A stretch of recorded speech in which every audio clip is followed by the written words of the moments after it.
Well, hello again, everybody, and welcome to Solutions with Aquarius Rising Africa and the beautiful Brice. It's Wonderful Wednesday. How are you, beautiful? I am so good. This Mercury retrograde has been a bit of a doozy, but at least we can laugh about it.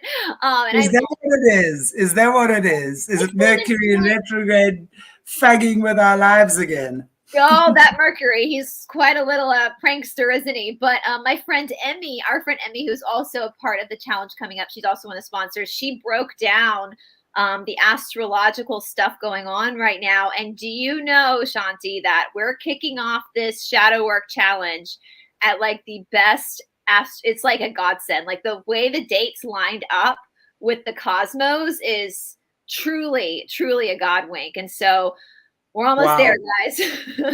And we can just laugh about all this.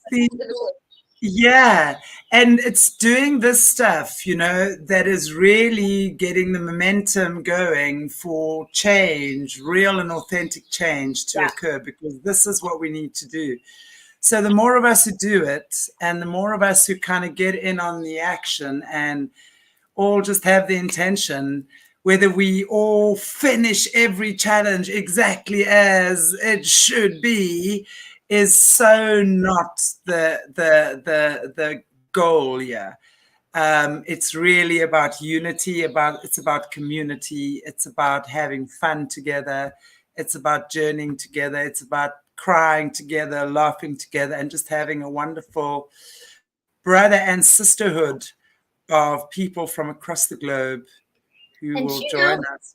And that's a practice for people too. So if you're like a person, because I get that way, that you feel like you have to do every single thing on the list, maybe part of your shadow work is like not doing only doing a few things on the list and see what triggers come up for you and why. And it's so funny, Shanti.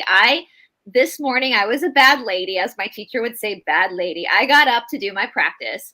And I was fiddling about my house, like piddling about before, kind of waking up before I practiced. And I noticed that there's a new reality TV show here in the United States. It might be elsewhere too. And it's called Special Forces.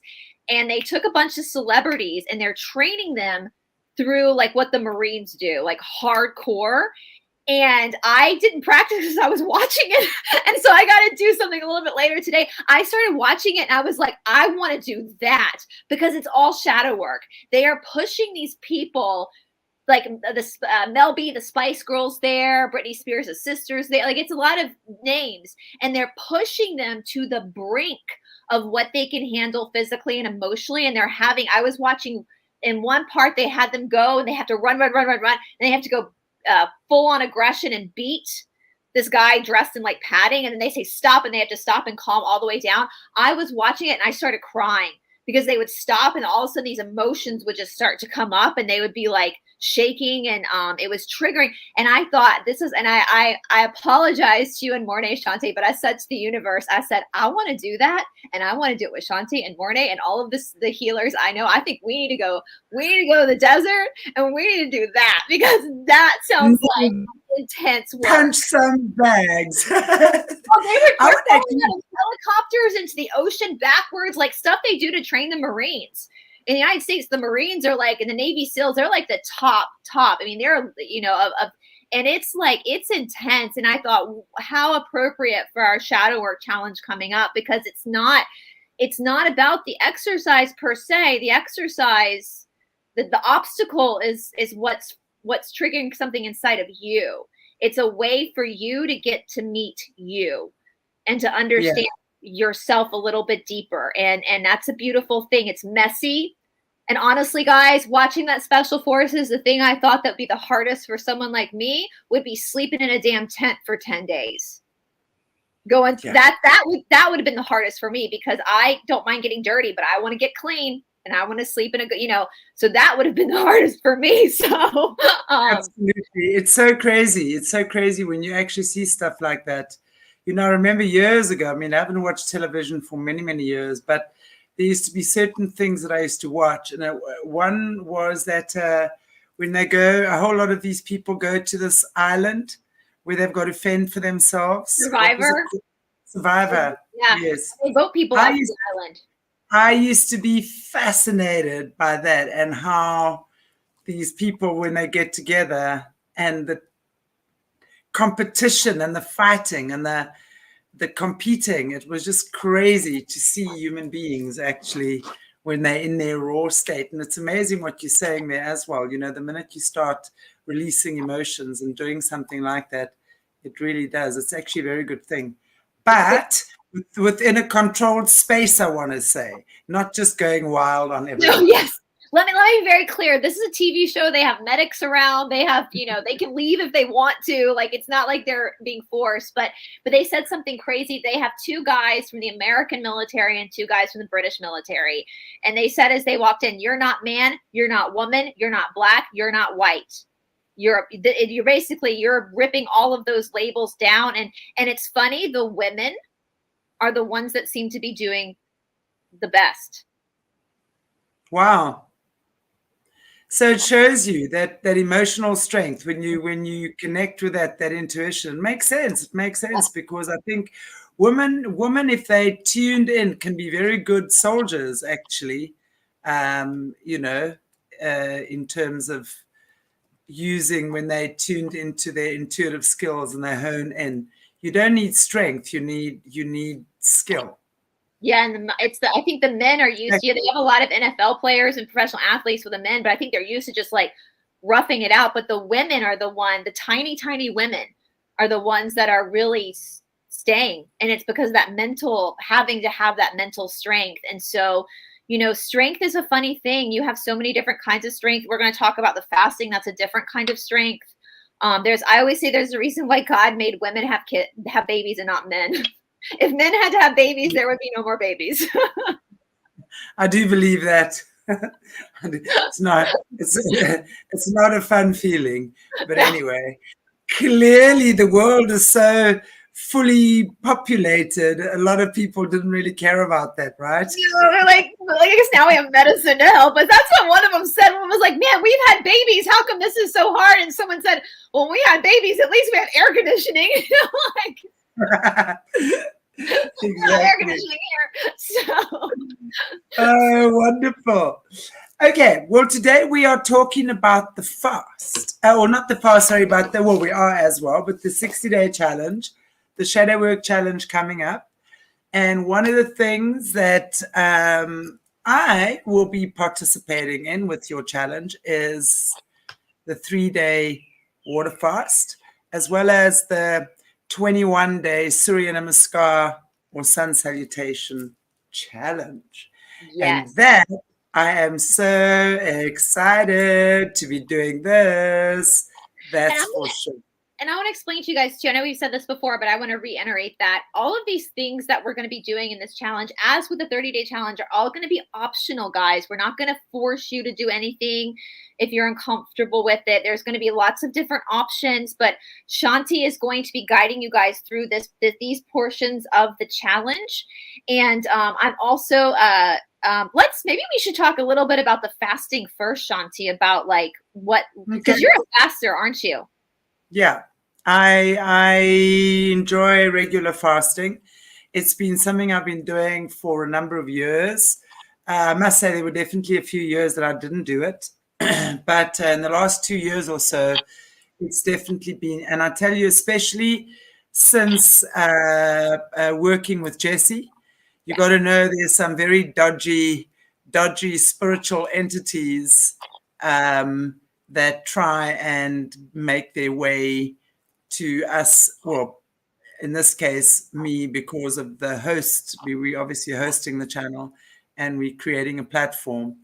And I want to tell you, last year, and especially through the time that Jesse's son was killed, and 2 weeks after that, I was literally attacked in my bed in my home. Especially at that time. I mean, there was so much craziness going on. I would wake up with scratch marks down my neck. I would wake up with these things trying to have sex with me. It was absolutely insane. And I want to tell you, the thing that got me through that was fasting. I did I would fast for 3 days, break for 10, fast for 3 days, break for 10, fast for 3 days, break for 10, and I would do a cycle of 10. So that's how, and then I would do 5-day fasts as well. And I don't expect anyone to do it that extreme, because that is quite extreme, but I just enjoy that. You know, when I get into that rhythm, I enjoy stuff like that. But through the fasting, because along with the fasting is a lot of prayer, a lot of meditation. The objective of the fast is to clear yourself of any physical type of addictions or anything that's hampering your spiritual growth or development. You know, it's something very personal. People fast for very personal reasons. So you're going to then obviously get a specific reason. Maybe you're trying to break a habit or an addiction. Maybe you want to get out of a destructive relationship. Maybe you are super arrogant and super controlling, and you would like to break those patterns within yourself. I don't know. Everything is about that. And you'll see when in the template, you know, there's a very well-known South African author.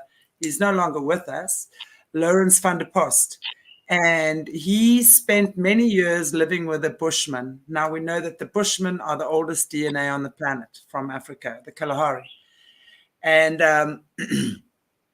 he said, he wrote a beautiful thing about talking about with the Bushmen. You know, they talk about there being a little hunger, which is the hunger of the belly, and the great hunger, which is the hunger for meaning and purpose.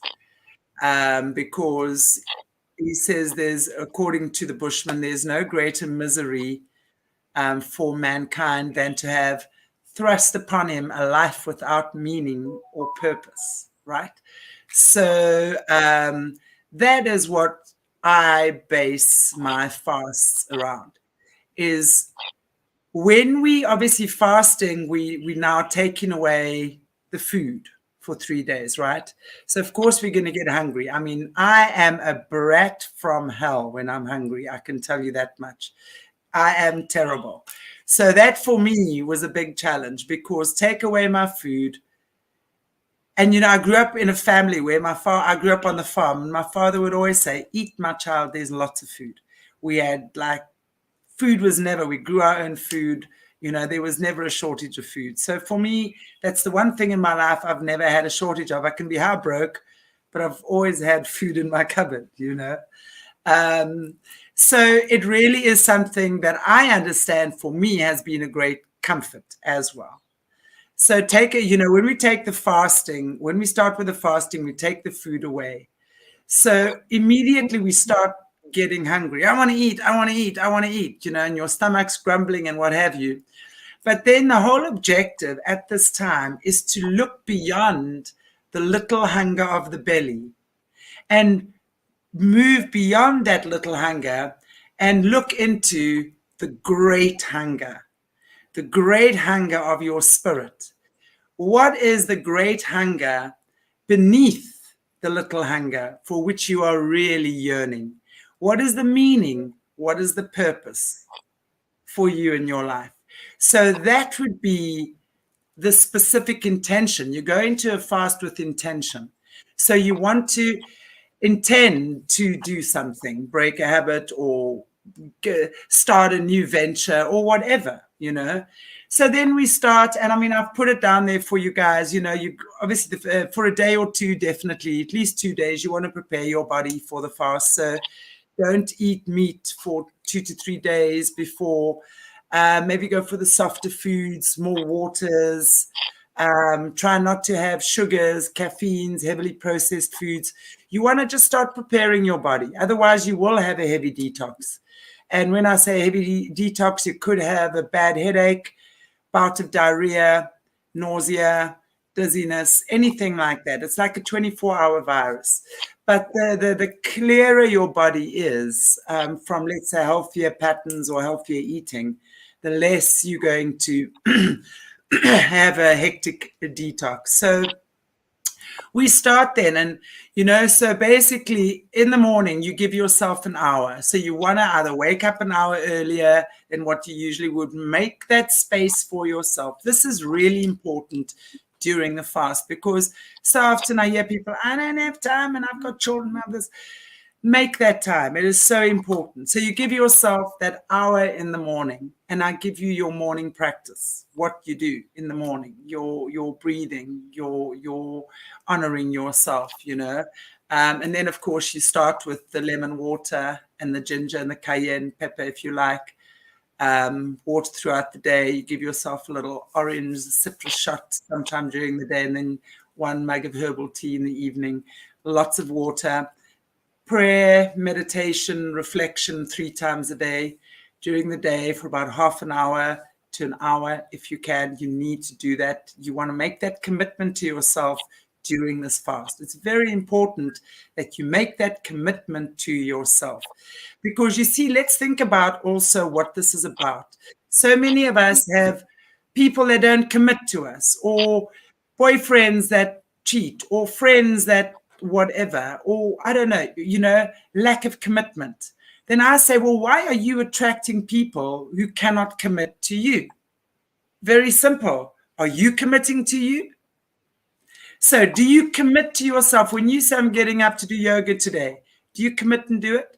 If you say, I'm now going to start exercising 3 times a week, do you actually follow through with that commitment? When you say, okay, I'm going to cook myself a delicious meal tonight, do you follow through, or do you go for the easy way out? You see, so when you start this, you want to commit, because you are now teaching yourself that you are worthy of commitment.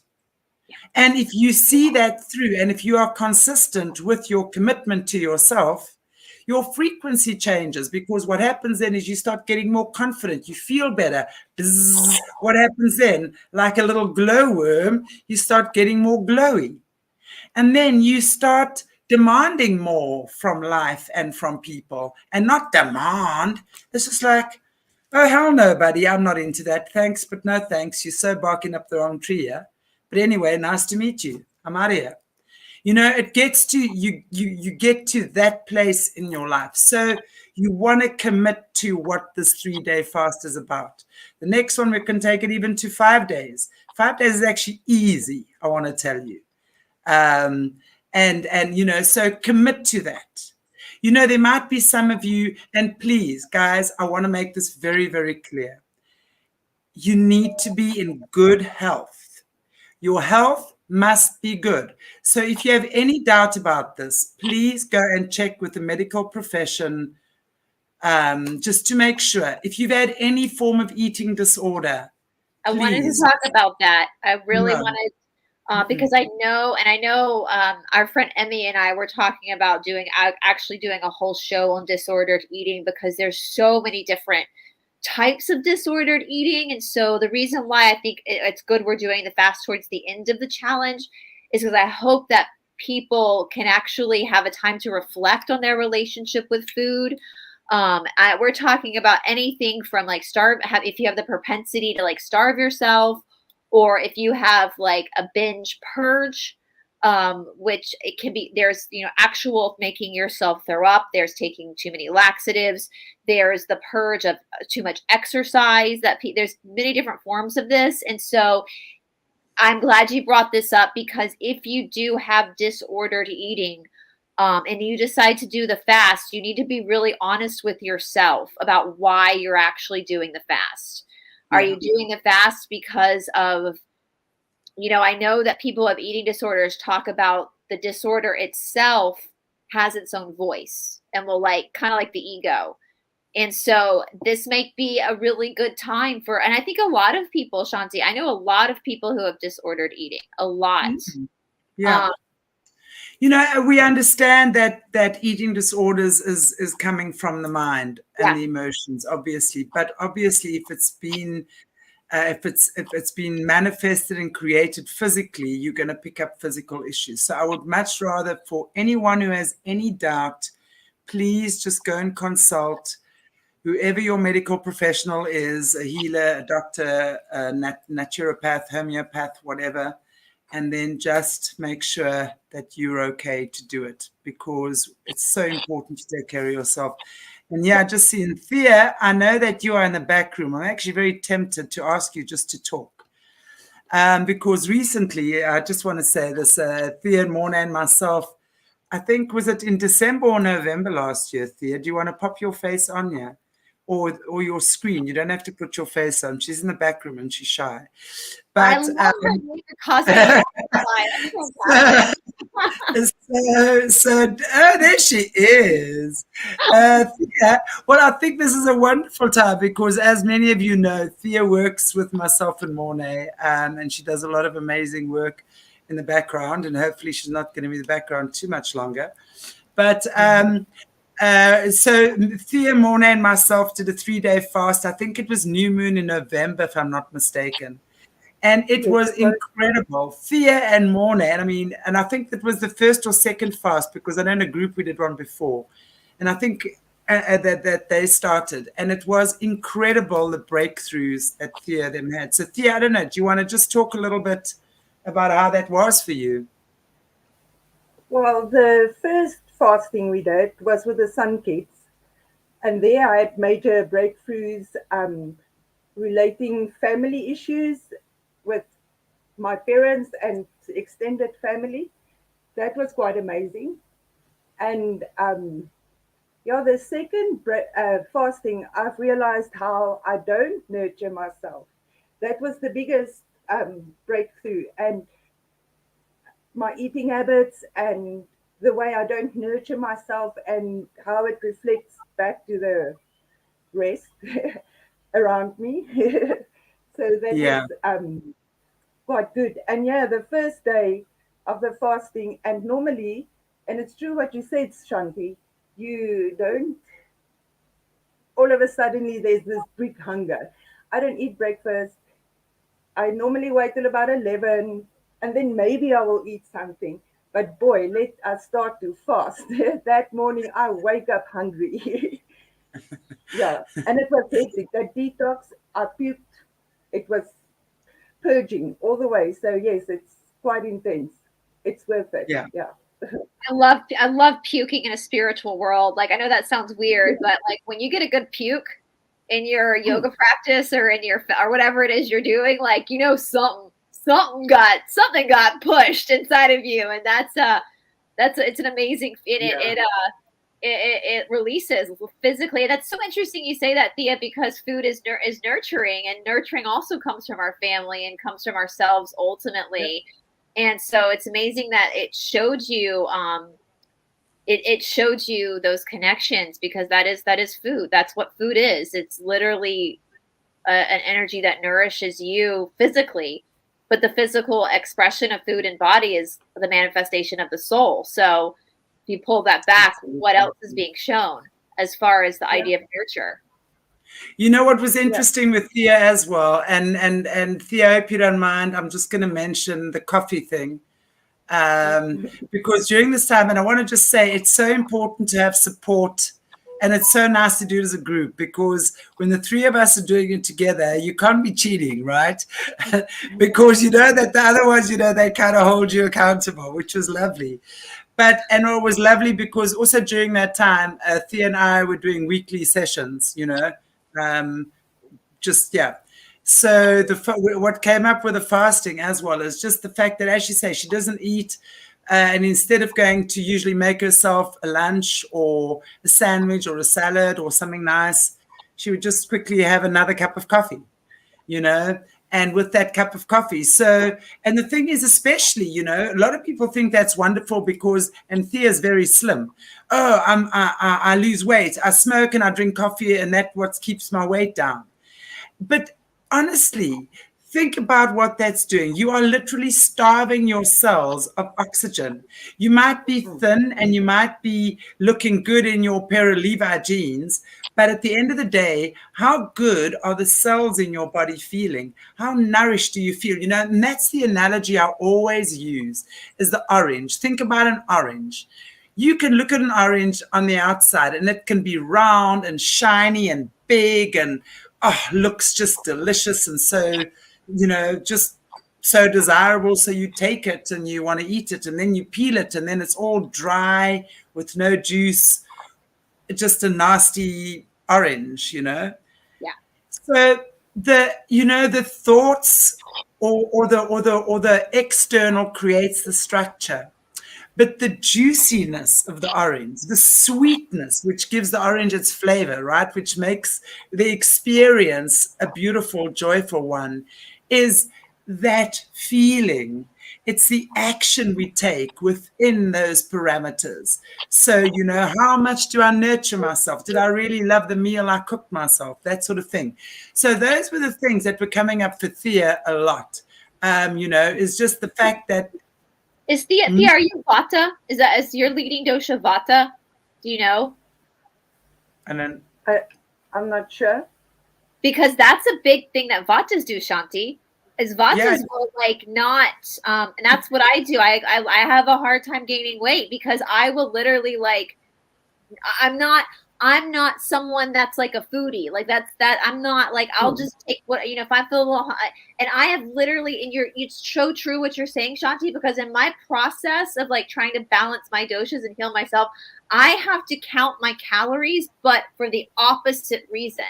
I have to make sure that I'm eating between 2,000 and 2,500 calories a day, just to make sure my health stays good. Because if you let me, or if I just let myself, I would do the same thing you do, Thea. I would put off eating all day, and then I'd probably grab something really quick and not even taste it, just shove it in just to get it in. Then I go back,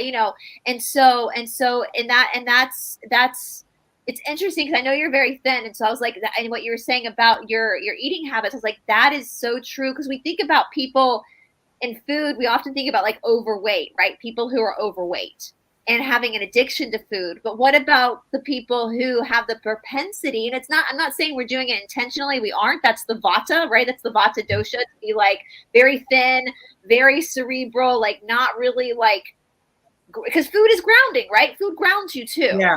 So you're used to be up here with that air energy, that dry energy, food is what's going to ground you. And so it's so interesting that you mentioned that about your eating habits that mirrors my own. And then Shanti talking about the orange, because yes, I've had to do that. I've had to count my calories to make sure that, and I went back and looked at some of my old videos from when I first started YouTube and me now. And I'm like, holy shit, I look so much healthier now in my eyes, in my skin, just because I'm eating enough now. I'm eating enough to give my body the energy. Nutrifying. Yes. And it's not quantity, it's quality. So food is your medicine. So, it's about what you cook, the love you put into your food. It's how you actually enjoy presenting and how you enjoy eating. It's a whole, like a ritual. It's a ceremony, cooking and eating. It's beautiful. I want to just respond to Sharon here quickly. I tried a juice fast. I couldn't get out of bed, feverish and a migraine. It scared me, so I resumed a clean diet.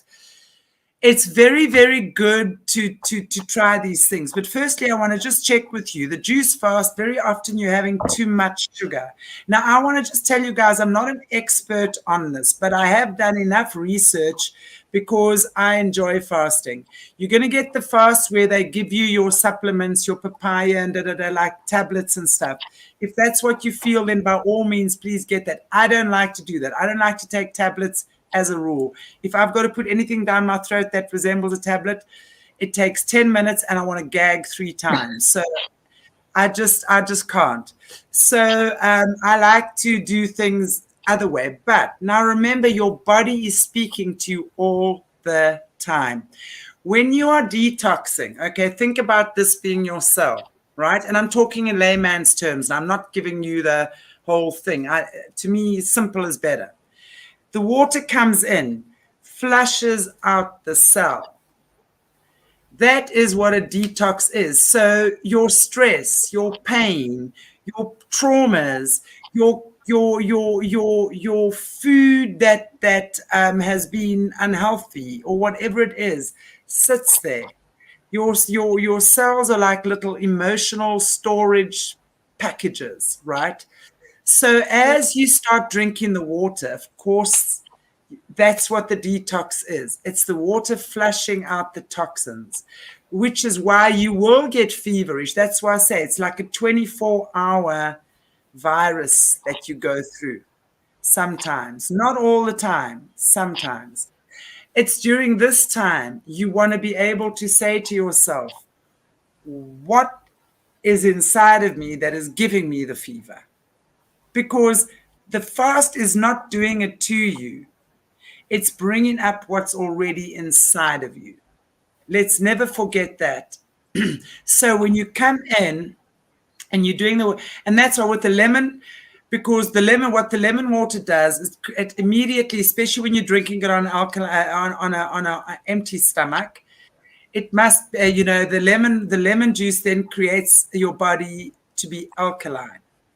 But there must be nothing else you drink the water with, except like the ginger is fine, and then the cayenne, because the cayenne pepper gives you a good flush as well. So drink lots of water. You might even want to take, if you want to do a bowel flush the night or two before, you can use Epsom salts to do that. Give your bowel a nice clear flush. Start your water fast doing that. I do recommend you prepare your body beforehand, if you're a healthy eater. And that's why I say a juice fast, lots of sugar. Okay, you're going to get lots of sugar with that. I'm going to recommend that you would do more water than juice. And you'll see in the fast, you have 3 oranges that you squeeze at lunchtime. So you get a little bit of what I call the citrus shot. And that for me, because that is where I have my dip, my energy dip, usually anyway. And once I've taken that, just 3 freshly squeezed oranges, put some water in if you want to, but I just drink it like that. It makes like that much. Drink it. It's an energy. You see, at lunchtime, you get your dip. So yes. And before you guys do the fast on the 60-day challenge, I'm going to have you actually study the doshas. And there's different times of day that align with doshas. So it's interesting, Shanti said at lunchtime, because Ayurvedically, lunchtime and in the middle of the night, so from 10 a.m. to 2 p.m. and 10 p.m. to 2 a.m., that's pitta time. So that's when the body is going to start to cleanse and start to take. Yeah. So that's if you felt that dip, because that's when the body is going to use the energy of pitta to start your detox, to start your so that's very fascinating. You said that. I was like, there is no truer words have been spoken according to Ayurveda. And it's very good. It's very, very good to take a nap during that time. When you feel just a 20 or 30-minute nap, really just take that nap. And that's at the time as well. During at that lunchtime, you take your spiritual hour, half an hour, you do your reflections. And that's the time you're going to probably be the most raw, okay? You're irritated. You got people on your case. You got your kids running around. You got your husband or your wife nagging in your ears. You got your phone ringing. You can't eat. You're you got a school on to do. You're angry. Not hangry. You fangry. Yeah. So I don't know, Thea, was there anything else from your side that you could just share with the viewers in terms of what to expect or what you went through? Yeah, like when you when I also said that I'm getting hangry, you asked me to dig into where does the anger come from? Yeah. You know, what's driving the anger, and that was quite revealing. And yes, Brice, you said a long time ago that you would be the person that makes a piece of toast and we should actually eat oats. Yeah, warm food. Yeah. That's what I'm doing. Yeah. Oh, good. Rather. Yeah, it's a pain in the ass, isn't it? That's the thing. Like that's God's little sense of humor. Vatas want Vata food. We want the quick, dry food, but Vatas need Kapha food. We need the juicy, hot, heavily cooked. Whereas Kappas want Kapha food, and they need the Vata. So that's where God's like, tee.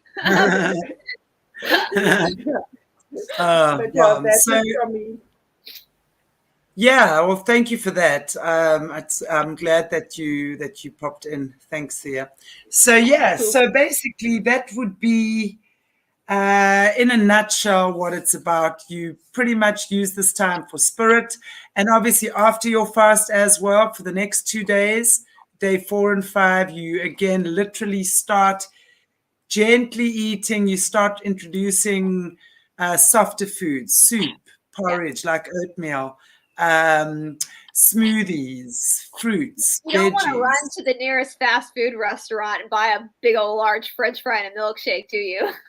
But the funny thing is, you probably won't feel like that. Most Won't. people think they do, and on day two, that's all they can think about is hamburgers and things. But and funny, I'm not a Coca-Cola drinker, but the once all I craved, I don't know when last, now and again, if I'm really feeling like just binging out, I'll have a pizza with a can of Coke. But that happens like maybe twice a year. But that's All I all I okay, could you think have about Coke? was Coca-Cola. Okay, so Coca-Cola. think about this. So Coca-Cola, so like Coca-Cola, Diet Coke, all those, when you have a stomach ache, sometimes that's what soothes you. Is like when Yeah. I was in India once, I had deli belly, I always get deli belly, and I went to Loyal World, which is their grocery store, to get a Coca-Cola because I thought I could just drink a Coca-Cola, it'll calm my system. And I learned Indian lingo the hard way. They're like, "Oh no, Coca-Cola finished, madam, finished, madam," and I was like, "It's not finished." Coca-Cola is from Atlanta. Half of my friends work for Coca. It's not finished. And I learned that finished just meant they're out of it. So I had to go the next round. But so that's interesting. You're craving a Coca-Cola. So like if that happens, like what pain is that trying to ease? Because that's what Yeah. Coca-Cola does. Is it can't. That's one of. And I'm not telling you to like guzzle Coca-Cola all day, but that's one of the things people will crave when they have a tummy ache is like Coca-Cola or ginger ale or Sprite or something. Yeah. And I wanted to touch on something too, Shanti, because I think we're also talking about this huge concept of control. And so many people have issues, and I know like disordered eating also comes from a sense of, from what I've researched for people who have disordered eating, it's not even about the food. It's about having a sense of control. Yes. Totally. Totally. And so if you're fasting to have an excuse not to eat, I would imagine that the universe would kind of use that to trigger that control a little bit. And otherwise, like you're giving up that for a few days to see what else is going to come to the surface. And also, I know, guys, like there's intermittent fasting as well. And one thing that I do, even though it's pretty easy for me to do because I have to force myself to really make sure I'm eating enough, is trying to, on a regular basis, I try to stop eating by a certain point in the afternoon. I eat an early dinner and then go all night, because what happens is you're giving your digestive system a break. So what does that mean is that your blood, I mean, that's one thing I'll say to the controllers, the Lucy's, is they sure taught us how important blood is, didn't they? Yeah. Blood is the biggest healing medicine that you have. That's why the blood goes back to the heart so it can be cleansed and sent back out to the body. And so when you're resting when you're eating food, it takes a lot of blood to come into the digestive system to digest. And when you give that digestive system a break, guess what? The blood can then go elsewhere, can go to other organs to start to then use that. Does that make sense? Like as a priority? Yeah, absolutely. Yeah. Transport the nutrients to the rest of the body. Yeah. Yes. Yeah. And for people, this might be TMI. I love how you talked about cleansing the colon. And this is something that I've learned because Vatas do tend to have drier organs, drier skin because we're air. Constipation can be an issue with the Vata. And I know from yoga, if a student is heavily constipated, they cannot practice, because if your bowels are that backed up, you're going to internally bruise your organs. Yeah. And so it's important to give your body a chance to release. And if you are someone that struggles with that, there's so many different all natural herbs you can take to help you help your body release. But if you do a colonic, I don't know if you've ever had a colonic, Ashanti. I have. It's a kriya in yoga. It's a cleansing. They tell you here, the place I go here, they tell you like, what are you holding on to? Like when you sit there in a room by yourself, having water poured up you to release, they tell you like literally release your shit figuratively and literally. Like what are you actually holding on to? So your body is just mimicking what your soul is or your psyche is telling it to do. So I like that you said about the colon. And they do say your stomach is your second brain. It's your second, you know, and you think about that with the, you know, when you get nervous, you get butterflies, when you get that gut punch. And so what emotions are this is the stomach and the colon actually trying to teach you and tell you. Exactly. Exactly. Exactly. And every part of the body means something. Just remember that as well. So that's very important that we can recognize that, and you start seeing how the body is a barometer. It will tell you exactly what you need to know about yourself and your health every moment of every day. And this is such a beautiful first step, if you haven't done it before, in the right in the right direction of getting to know yourself. You know, Jesus said, "Know thyself." And this is what it means. This is what it means to know yourself, to sit with yourself in the darker moments, to understand yourself, understand your patterns, understand your actions or reactions, you know, and get to, you know, change that which you don't like about yourself to give yourself a better life experience, because that's what this is about. And really, we all deserve it. We really, really do.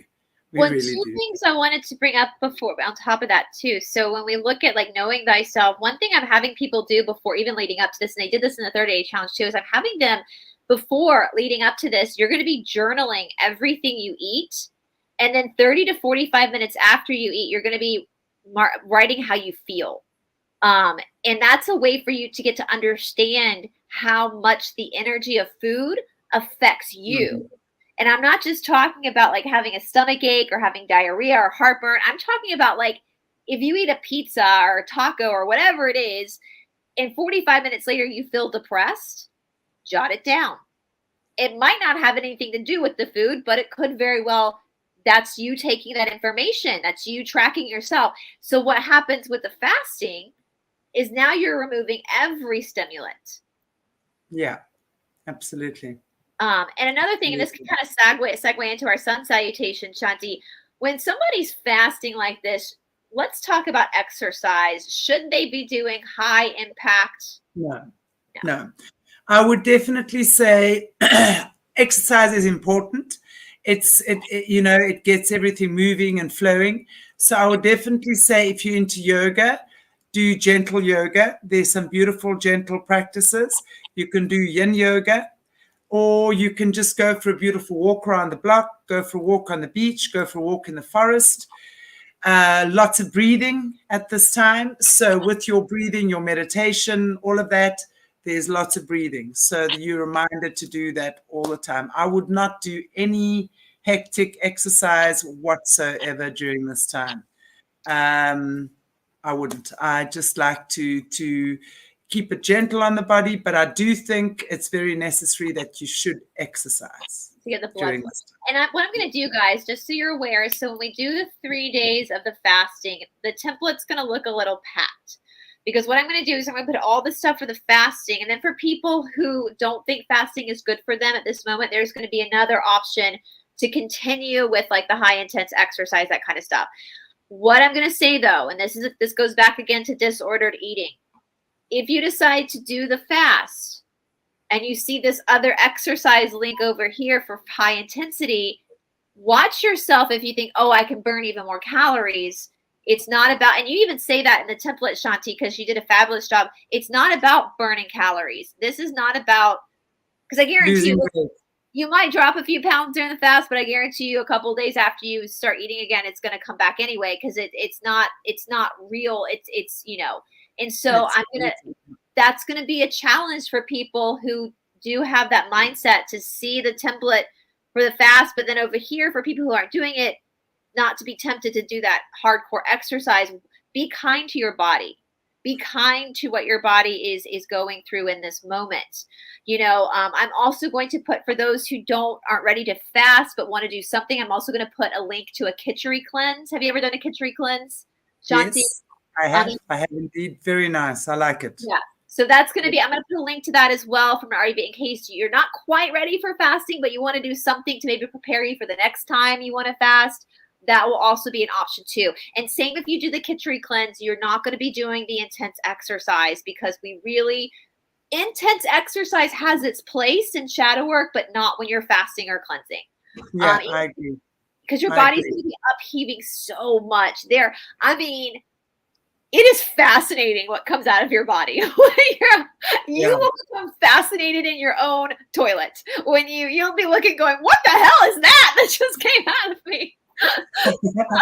It's amazing. Just the whole, it really is. So it really is just, it's about a gentle, just take it gently, enjoy it. Oh, and, if you guys, there might be some of you as well that just want to, let's say, fast until 6 o'clock. Yeah. That's fine. If you want to commit just to, let's say, fasting from breakfast or 6 in the morning until 6 in the evening, whatever, or you want to do intermittent fasting, you can also do it according to what you want to do. Honestly, but obviously I'm giving you the most extreme version of it. That's what we're pushing for. And those who can, well, everyone is doing it at their own time. And please, no one to think because they're not doing the fast, they're not doing it properly or good enough. No. Or please, this is so important. If I could have taught myself this when I was 15 or 10 or 2, I promise you I would have been a much happier person in my life. Just to know I do things according to the way I do them, so do you. And all of us are just on that journey of just do what you can. If you want to do intermittent fasting during that time, if you've never done fasting before, but you want to start with that, fantastic. If you want to fast from lunchtime until dinner, fantastic. If you want to fast just during the days and, or have that's fine. Join us in spirit. We're all there doing it together. But the objective is to have a 3-day. And honestly, Shanti, that's why I'm adding in a link to the Kitchery Cleanse too, because I don't want anybody. And that, again, that comes back to what I said at the beginning, an idea of control too. Like if you are someone who feels like you have to do everything or it's not complete, that's not true at all with shadow work. Everything goes at your own pace. And if you feel like you are absolutely not ready, then you're not ready, and that's okay. And it doesn't mean that you're going to be missing out on anything, because it will come around.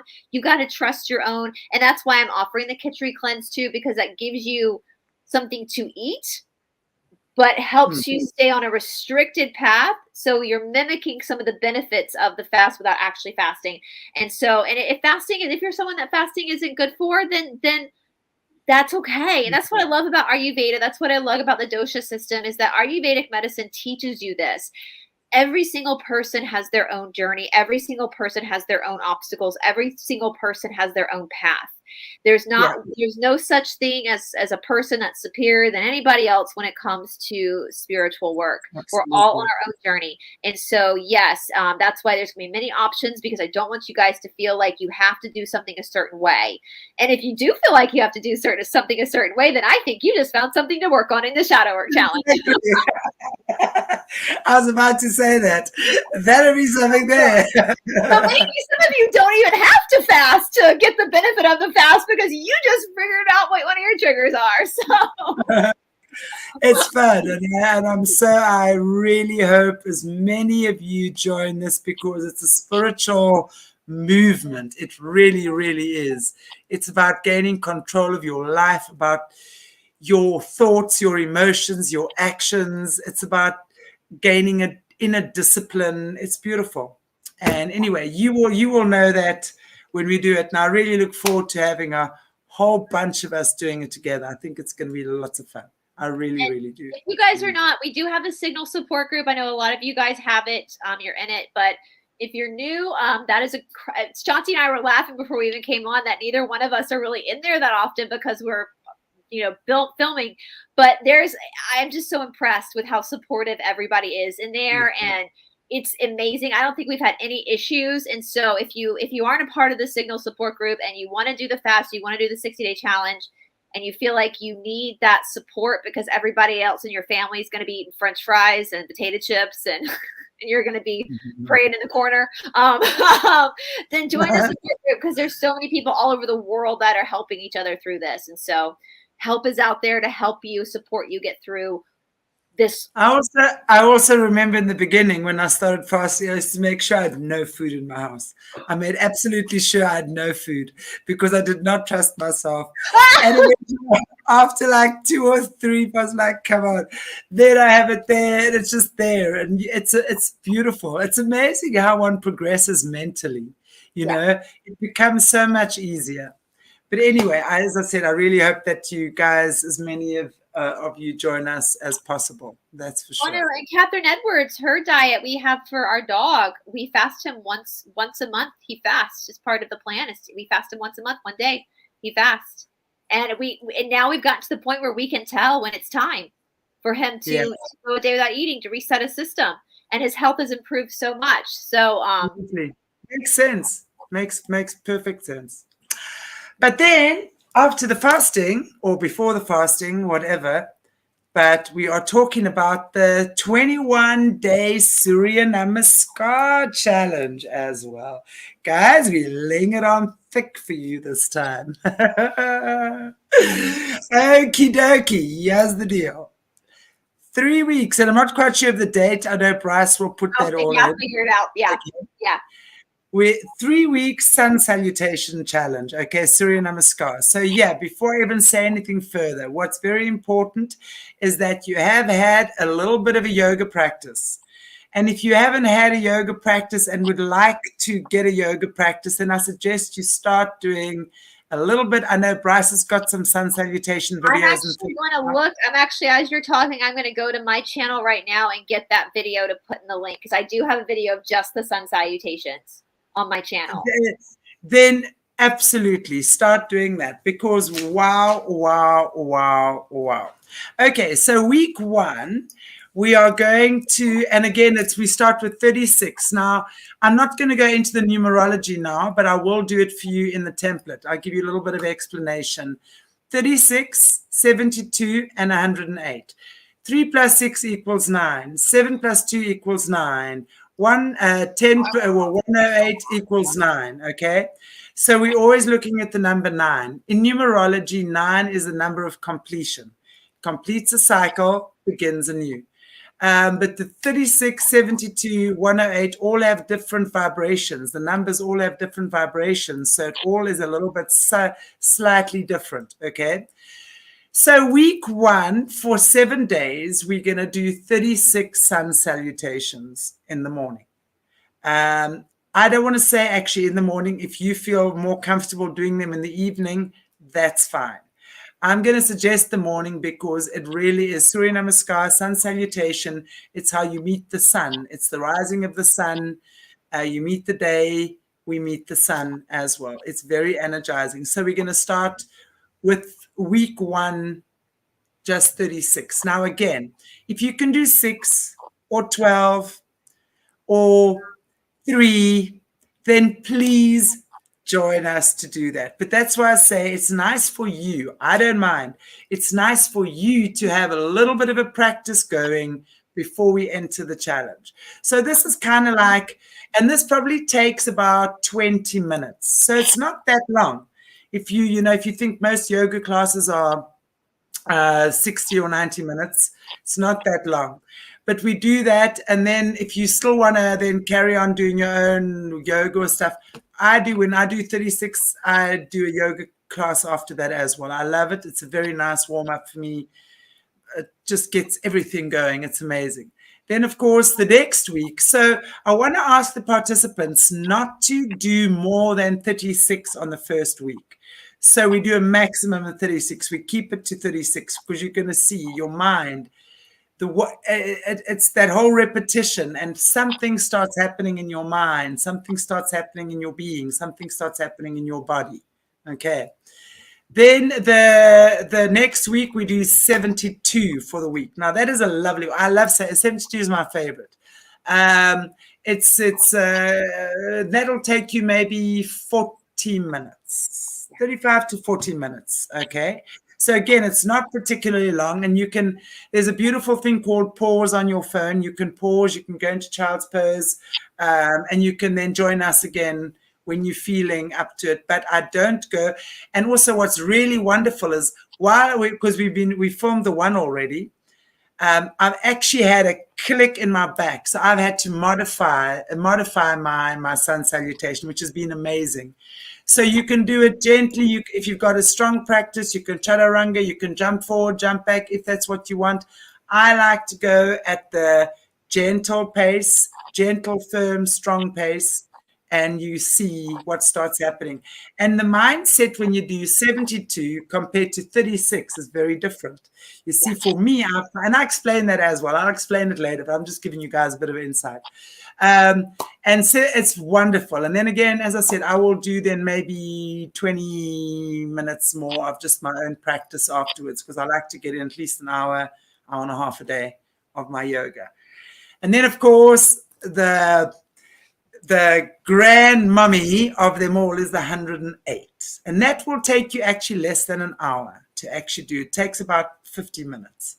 It is incredible because it's all about completing and the way you feel after you've done that. And then we're going to do those 108 sun salutations for 7 days.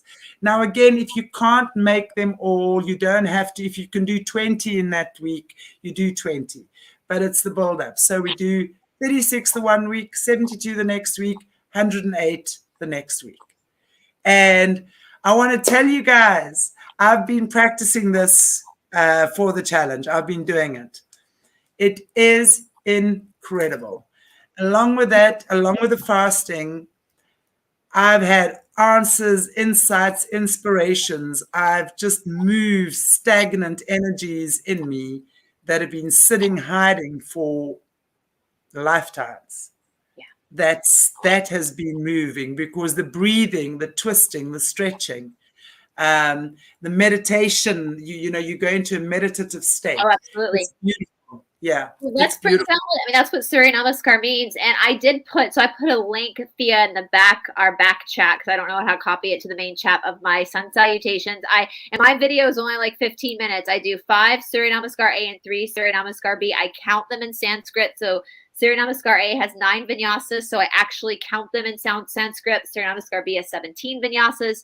Surya Namaskar A is more linear. It's the masculine. Surya Namaskar B is the feminine, where you get your hips involved. Well, Surya Namaskar, like a lot of the propaganda people from the church will tell you we're worshiping the sun. No, that's not what that means. Surya is the mascot. It's the emblem for prana, which is upward moving energy. It's your life force. So breathing technique in Sanskrit is called pranayama. Prana, same thing as Surya. It's the moving, it's the extension of life's capacity. And so namaskar is a greeting. So pranic greeting is what this means in English. Surya Namaskar, sun salutations, pranic greeting. So you're waking your vitality up is what you're doing.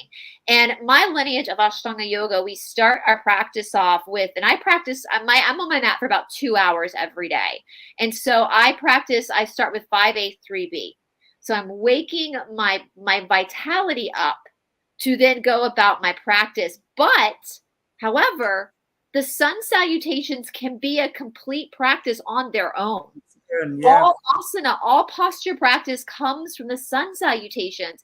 And I actually, in the challenge, I'm going to do multiple different options for your exercise. And before we get to the challenge, I'm actually having you do sun salutations before you do your bar, before you do kickboxing. You're actually going to be doing that to learn the vitality. I mean, hatha yoga. Here in America, they say half the yoga. It's not half the yoga because the TH in Sanskrit is not a tha. It's hatha yoga. Hatha yoga means sun, moon. Sun, moon. So what is sun? Prana. What is moon? Apana. It's a downward. So upward flowing energy, downward. It's balancing the energy. Yin yang. It's the yin yang, male and female. And it's what we're made up of. And it's about fundamentally bringing balance into the body through the breath, because that's really what it's about. I have to see this here. Sorry, Bob. I was told from the Catholic Church that every yoga person I laugh at, and I'm not laughing at you. I appreciate it, but honestly, yes, we've been told this so many times. And I really, all I say to people is research it for yourself. Like, that's all hearsay. It's all propaganda. No, it's not. Shanti, have you ever been praising or worshiping satanic gods? People have told me that, oh, when you do yoga poses, you're allowing demons inside of you. Well, then you would have to say the same thing about dancing too, and gymnastics, and all these other movements. And if your body wasn't supposed to move and stretch and move blood, then why would God make it so? Would you I mean, but it's okay to go and stand in a gym clanging around with these machines, watching guys in sweaty jock straps. I don't think so, right? You know, it's all the people I know in the yoga world. I mean, obviously there are assholes everywhere, but most of the people I know in the yoga world are the most humble, kind-hearted. My teacher in India never once has ever tried to convert us to Hinduism. He even made up he created a new name for, we do these wind-up back bends where we catch our legs, and because you wind up and down like a baptism, he calls it the Jesus pose. He calls it the Jesus pose, because most of his students are from the Western world. Most of his students are white. What's beautiful about these guys in the East, anyway, you never ever hear them condemn Christianity, not in the slightest. Never. It's like amazing.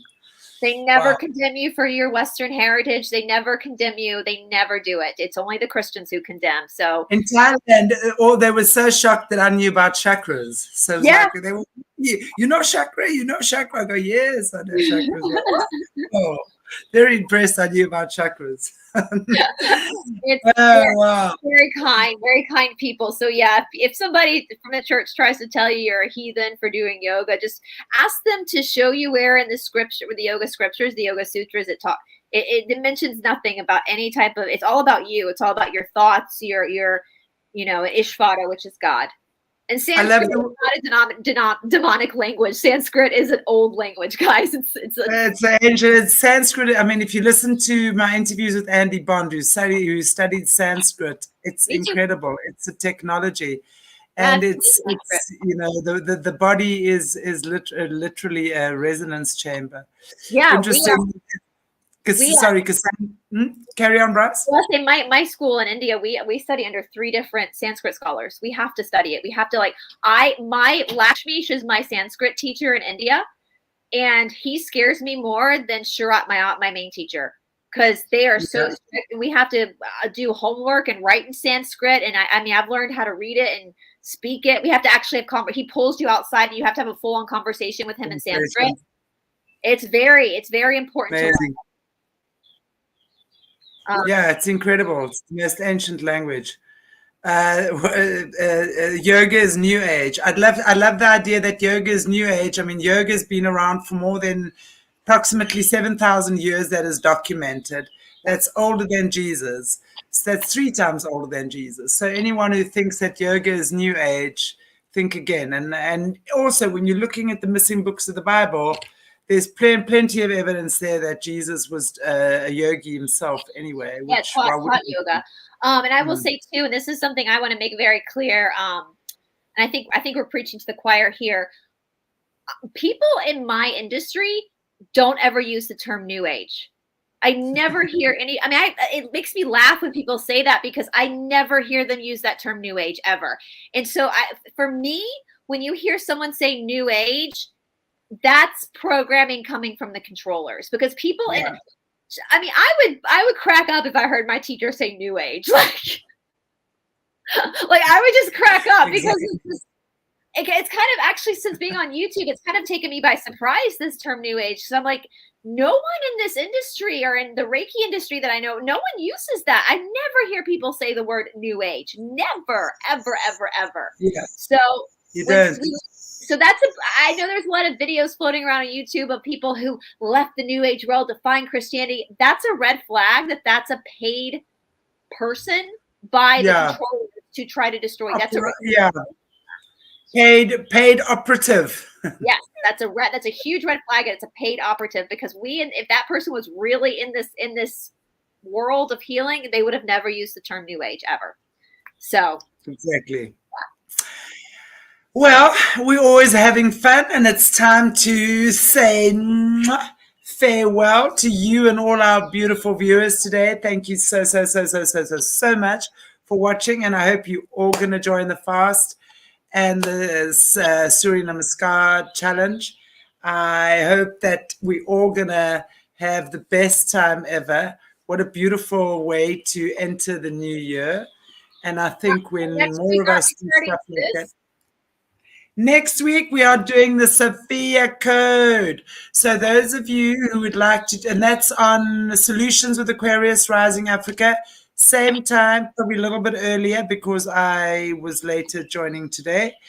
We're starting the Sophia Code. And so, if those of you want to get the book, start reading, join us. We're going to talk about it. I am very excited. I was able to get it in South Africa. I have it. I have started reading it. Well, I read chunks of it, which is really actually very cool. So look forward to that on our channel next week. And on Monday, again, we have the Emerald Tablets, right? Yep. On Aquarius Rising Africa. Yeah. Yes. Yay, guys. Beautiful, beautiful, beautiful. Send you all muchas love. Mwah, mwah, mwah, mwah. Take care of yourselves. It's warm here. You can see I'm in a good mood. The sun is out. I'm very sorry for the things I said when it was winter. People are going to be saying that after the fast. I'm very sorry about the things I said when I was hangry for 3 days. Fangry.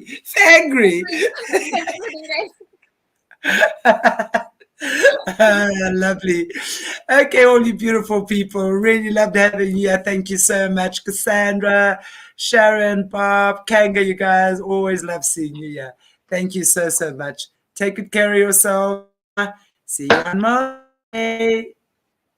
Hasta la vista.